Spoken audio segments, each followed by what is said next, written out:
Hello, my beautiful friends. Welcome to Spiritual Conversation, honest and joyful explorations of ideas to help us align with our true spiritual purpose and live our best lives.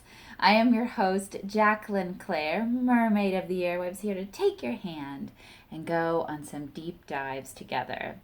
And today I want to talk in the most joyful and life affirming way about this planet not being our true home and about these bodies not being our true selves.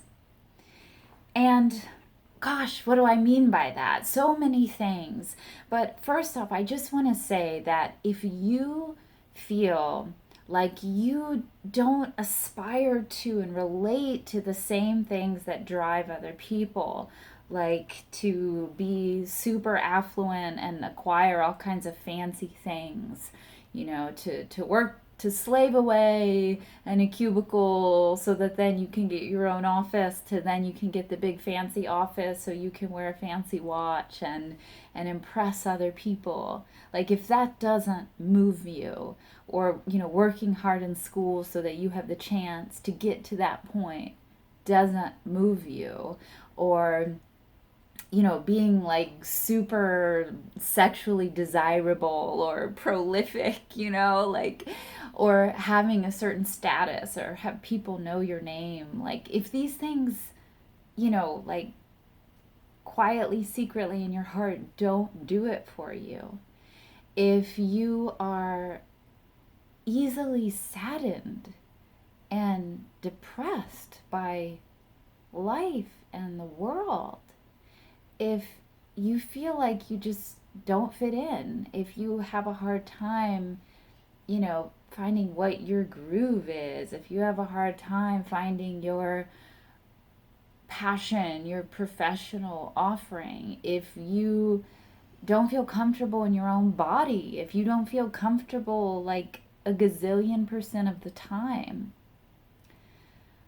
you're not crazy. There's nothing wrong with you.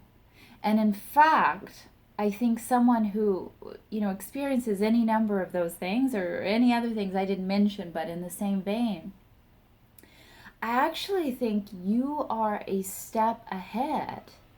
You, the door to heaven, so to speak, and heaven being enlightenment, nearness to God, fulfilling our true spiritual purpose and destiny in this life, that door to heaven is open wider to you than someone who doesn't really think about these things, who the person who seems like super comfortable in their own body, who seems to kind of get joy out of the things everyone else seems to be getting joy out of.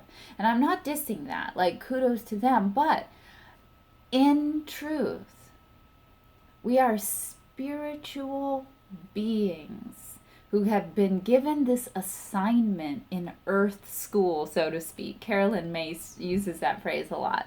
Like, this is earth school. And we have certain responsibilities here, like, either you or someone else has to make money so you can live and eat and have a roof over your head. And, in my faith, in the Baha'i faith, we're encouraged to marry, we're encouraged to work, like, we're encouraged to be part of our neighborhoods and communities, like, to be part of this world.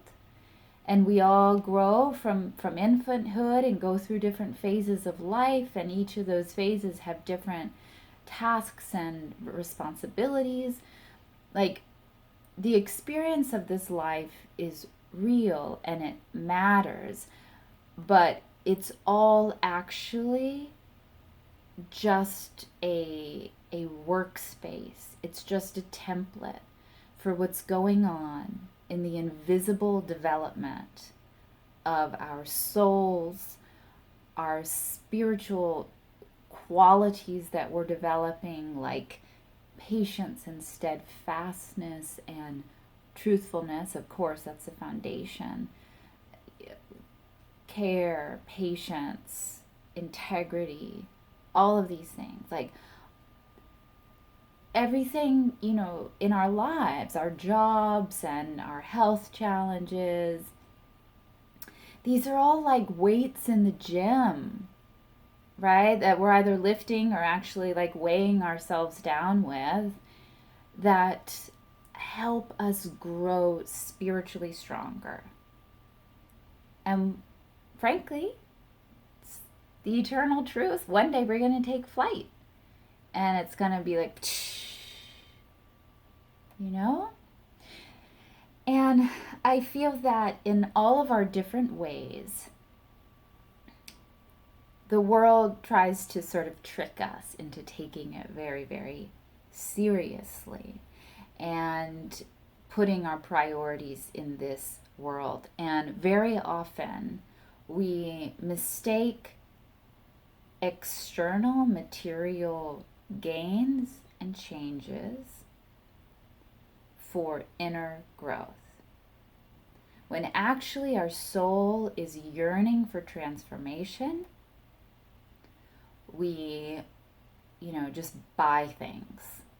Online shopping, whether it's like clothes or whether it's health products or whatever it may be, like it's really time to clean house inside, and you go buy a bunch of lipsticks online. Not that I ever do that. I would never know anything about that. Just kidding. And that's a silly thing. Or maybe we change our hair. You know what? It's time to go blonde.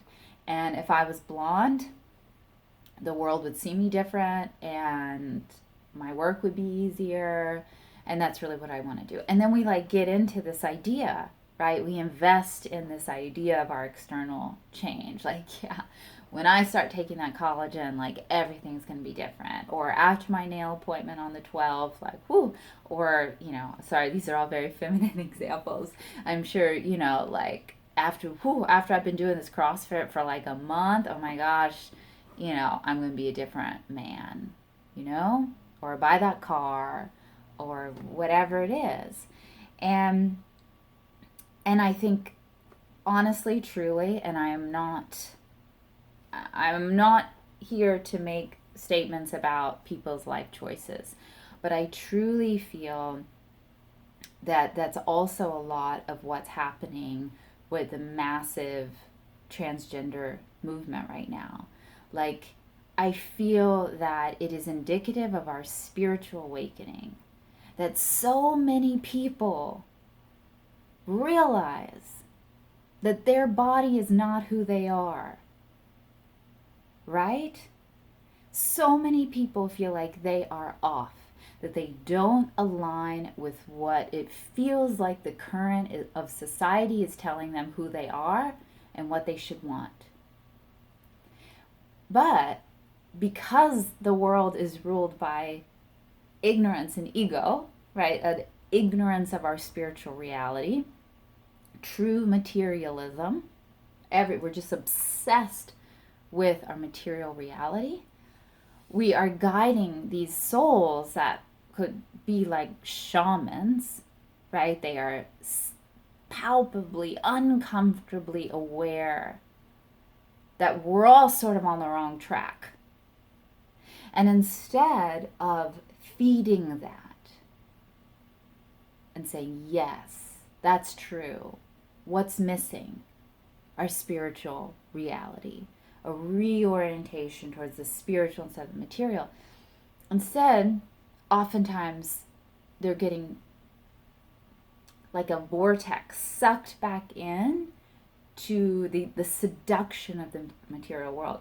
Oh, you don't feel at home here? You feel like you're in the wrong body? All of our bodies are just lumps of flesh that we're going to give up one day. But well, let's fix it. Let's materially fix it. And again, don't get me wrong, I'm not trying to be like anti allopathic medicine, anti trans, or anything like that. Like, for sure, if I had a limb cut off, in an accident or something, I doubt I'd just be like, oh, it's, whatever, it doesn't matter. Like, for sure, like, let's fix it. But I'm speaking here of like a broader principle of if you feel like something is off, before you just go fix it materially, maybe you can realize that, like Kelly Brogan says about depression, you are the canary in the coal mine. The world is insane, not you. The world is deeply lost in materialism, in a lack of awareness and nurturance of its spiritual reality and the actual purpose of our lives. And if you are sad, if you feel depressed, which to me always feels like my spirit is oppressed, you're right. You are so right. And don't try to fix it. Try to see past it. Know that you're right, and nurture your spiritual reality. Let that pain draw you to God and ask God to help you rise out of that depression. And again, with the trans thing, like, if we could first like take these little shamans and say, we live in an amazing day and age and so many possibilities are open to you, but first let's step away. Let's take a step back from this obsession with our material reality. And instead of going deeper down that rabbit hole, let's go deeper into the meaning of life. God's unique relationship and purpose for you, and manifesting that in your life, knowing that you're right and the world is wrong as far as its priorities, and maybe you can be a spark to help wake more people up. And you know, the challenge with pursuing material change, whether that's, you know, building up degrees, you know, you're writing your dissertation and XYZ, or whether it's like, you know, progressively lightening your hair, whatever it is. In life, we do derive the greatest joy and pleasure often from working towards a goal, which can be very deceptive. Again, I'm just going to use that silly example of like, I decided I wanted to go platinum blonde and that was going to change my life. I have that fantasy, right? And the mind is very powerful and I get really invested. Like, yes, that feels right. That feels like that is what's going to change my life, you know? And then I'll feel at home in my body and I'll feel so much more comfortable with other people, and other people will see me the way I want to be seen. And then, you know, my art will be great. And then I'll meditate with more peace because I'll be comfortable, whatever. Thing is, it's going to take a long time to get my hair to platinum. We're going to have to go like lots of appointments spread out over months of time. And because we are wired to find joy in the pursuance of a goal, the pursuit of a goal, and in small victories, you know, there's much more pleasure in writing your book than having it finally on the shelves. It's just a weird thing. You think it's going to be having it on the shelves, but it's actually working towards it and having the fantasy of it on your shelf, and being accountable to yourself and making those goals. So every time I go to the hair appointment and my hair gets a little bit lighter and I get a little closer to that goal, I'm going to get that hit of satisfaction. And see, that's the allure. That's how you get sucked in to thinking this is the path to happiness. This is the path to meaning. And I brought up the transgender because for some reason YouTube has been sending me, suggesting all of these videos of women who have detransitioned. I don't know why. I didn't search it, but I love them. Rival Maverick in particular, her initial video was just like mind-blowing. And so she was born female. She started to trans to be male, and then she changed her mind and went back to being a female with a really deep, share voice. And And there are others too. And it's been so interesting to me to hear their testimony, and that many of them never really felt misgendered. It wasn't that, which again, it's like, ooh, who, if they didn't even feel that, how did they get on that path? But you know what I mean? Like their therapist should have caught that had nothing to do with gender, but really they just didn't feel comfortable in life. And like her, oh my God, she mentioned, for her, it's like she considers herself asexual and aromantic, meaning she's not into sex and she's not into like romance either, but she does want to have a partner. She does want to have deep, meaningful connection. And she said this started when she was like 13. That means she was feeling some sort of pressure to make a decision about her orientation towards sex and romance at 13. Is that not indicative that there's something wildly wrong in the world? Maybe it was the fact that our society is obsessed with sex and pushes it on people way too young. And maybe it's because all of her experiences were absolutely devoid of depth, meaning, intimacy, love. Like, could that be part of the discourse a little bit? And another one of the women, she actually identified, like, she just didn't like her physical body. She just thought her physical body was gross. Like, not just hers, like in general, bodies are gross. And she truly identified more with like a robot or a machine, like the cleanliness and simplicity of that. And, as I'm saying that sounds kind of weird, but I also understand it. And I've heard people who had near death experiences say when they saw their body, they were kind of like, ugh. Like, what is that bag of soft flesh, Because it's not who we are, you know? So that is my that is my message for you this week, to think about and take from it what you will. If you feel like you don't relate, everyone in the world is like rushing towards certain outcomes. I'm gonna be famous, I'm gonna make lots of money, I'm gonna get a job with good health care, I'm gonna have the, biggest, juiciest lips in the world and be the most appealing, I'm gonna, whatever it is, and you like don't relate. I'm gonna have the fanciest car, I want people to be jealous of my Mercedes. It's okay. It's okay. And think of yourself as lucky. And try not to check out, whether that's like just disassociating and denying your feelings, or like a more extreme form of checking out. And also try not to get sucked in to the illusion that some external change is going to be the answer.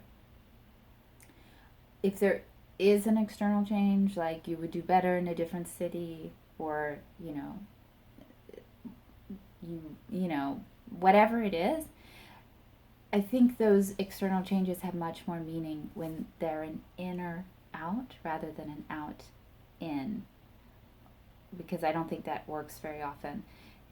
And what I mean by inner out is if you focus on, you know what, I'm going to hand this over to God, and I'm going to think about what Jackie said, and that maybe I am lucky, and maybe my friends who seem like they don't have a problem with this life, maybe I'm kind of a step ahead of them. I see something that they don't see, and maybe I have a chance to more deeply develop my soul now at this time of my life, and I'm really gonna work on that, and being in a state of prayer and reading the holy writings. And then if there are external changes that need to happen, you'll know. And they'll come to you in a way that isn't immersion, deeper immersion in this life and in the illusions and the chimeras of this world. All right, my friends, until next time, I wish you the best for more deeply exploring these ideas in the quietude of your own heart and mind, and for playing your part in making this world a better place. I'll catch you next time.